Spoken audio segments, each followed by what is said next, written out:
Hello again. Hi. We're here reading chapter 12 of Charlie and the Chocolate Factory. And what's this chapter called? What it said on the golden ticket. Remember that golden ticket that Charlie found? Let's read to find out what happens next. Charlie burst through the front door shouting, "Mother! Mother! Mother!" Mrs. Bucket was in the old grandparents' room serving them their evening soup. "Mother!" yelled Charlie, rushing in on them like a hurricane. "Look, I've got it! Look, Mother, look! The last golden ticket! It's mine! I found some money on the street and I bought 2 candy bars, and the second one had a golden ticket. And there were crowds of people all around me waiting to see it, and the shopkeeper rescued me, and I ran all the way home. Here it is! It's the 5th golden ticket, Mother, and I found it!" Mrs. Bucket simply stood and stared while the 4 old grandparents, who were sitting up in bed balancing bowls of soup on their laps, all dropped their spoons with a clatter and froze against their pillows. How do you think they felt? Happy. For about 10 seconds, there was absolute silence. Nobody dared speak or move. It was a magic moment. Then, very softly, Grandpa Joe said, "You're pulling our legs, aren't you, Charlie? You're having a joke." "I'm not," cried Charlie, rushing up to the bed and holding out a large, beautiful golden ticket for him to see. Grandpa Joe leaned forward and took a close look, his nose almost touching the ticket. The others watched, waiting for the verdict. Then very slowly, with the slow and marvelous grin, Grandpa Joe lifted his head and looked straight at Charlie. The color was rushing to his cheeks and his eyes were wide, shining with joy, and in the center of each eye, right in the very center, a black pupil, a little spark of wild excitement was slowly dancing. Then the old man took a deep breath, and suddenly, without warning whatsoever, an explosion seemed to take place inside him. He threw up his arms and yelled, "Yippee!" At the same time, his long, bony body rose up from out of the bed, and his bowl of soup went flying all over the face of Grandma Josephine. And in one leap, the old fellow of 96 and a half, who'd been out of bed who hadn't been out of bed these last 20 years, jumped to the floor and started doing a victory dance in his pajamas. Yippee! He shouted, "3 cheers for Charlie! Hip, hip!" Hooray! At this point, the door opened and Mr. Bucket walked into the room. He was cold and tired, and he looked it. All day long he had been shoveling snow in the streets. "Cripes!" he cried. "What's going on in here?" It didn't take long for them to tell him what had happened.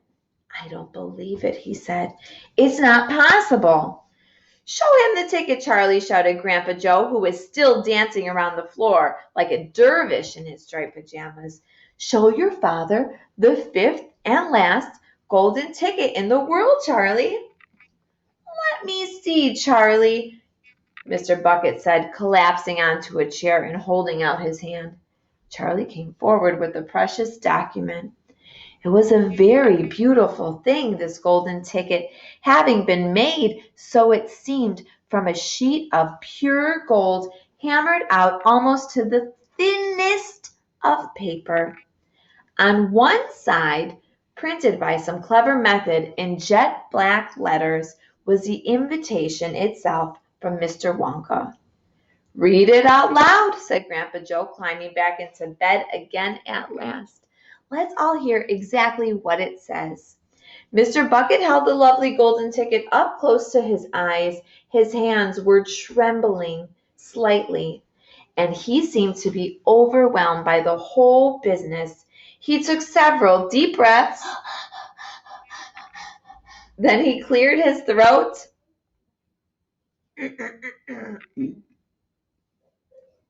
Excuse you. All right, I'll read it. Here we go. Ready? Greetings to you, lucky finder of this golden ticket. From Mr. Wonka. Sit up, Ivan. Okay, he's embarrassed. It's okay. I shake you warmly by the hand.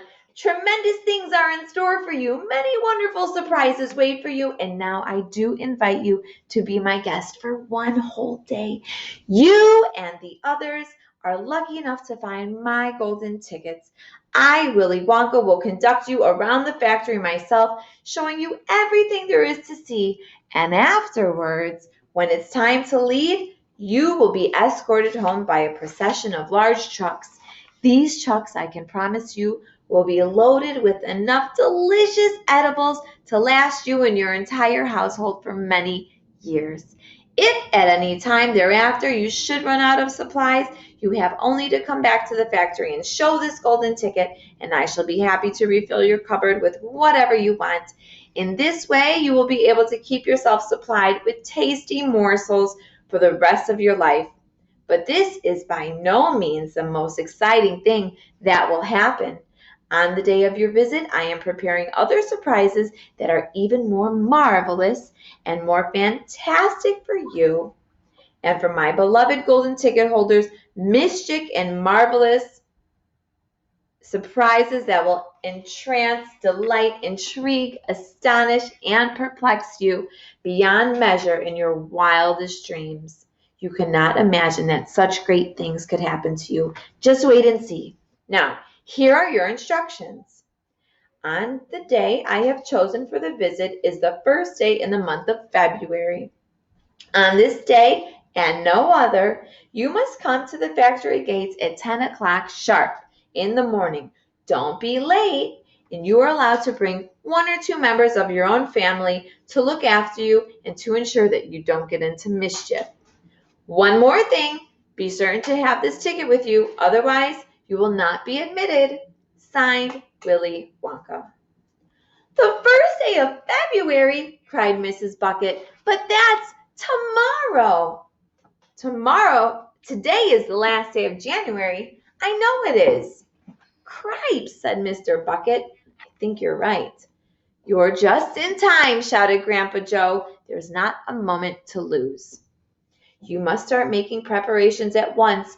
Wash your face, comb your hair, scrub your hands, brush your teeth, blow your nose, cut your nails, polish your shoes, iron your shirts, and for heaven's sake, get that mud off your pants. You must be ready, my boy. You must get ready for the biggest day of your life. Now, don't overexcite yourself, Grandpa, Mrs. Bucket said, and don't fluster poor Charlie. We must all try to keep calm. Now, the first thing to decide is who is going to go with Charlie to the factory. I will, shouted Grandpa Joe, leaping up out of bed once again. I'll take him. I'll look after him. You leave it to me. Mrs. Bucket smiled at the old man, and then she turned to her husband and said, How about you, dear? Don't you think you ought to go? Well, Mr. Bucket said, pausing to think about it. No, I'm not sure I should. But you must. There's no must about it, my dear. Mr. Bucket said gently, Mind you, I love to go. It'll be tremendously exciting. But on the other hand, I believe that the person who really deserves to go the most is Grandpa Joe himself. Provided, of course, he feels well enough. Yippee! Shouted Grandpa Joe, seizing Charlie by the hand and dancing around the room. He certainly seems well enough, Mrs. Bucket said, laughing. Yes, perhaps you're right after all. Perhaps Grandpa Joe should be the one to go with him. I certainly can't go myself and leave the other 3 old people in bed for a whole day. Hallelujah, yelled Grandpa Joe. Praise the Lord. At that point, there came a loud knock on the front door. Mr. Bucket went to open it, and the next moment, swarms of newspaper reporters and photographers were pouring into the house. They had all tracked down the fifth and final golden ticket, and now they wanted to get the full story for the front pages of the morning papers. For several hours, there was complete pandemonium in the little house, and it must have been nearly midnight before Mr. Bucket was able to get rid of them so that Charlie can go to bed. How about that? Ooh, chapter 12 was exciting. Next time we read, we'll get to see what happens to Charlie when he goes to the factory. Till next time, boys and girls.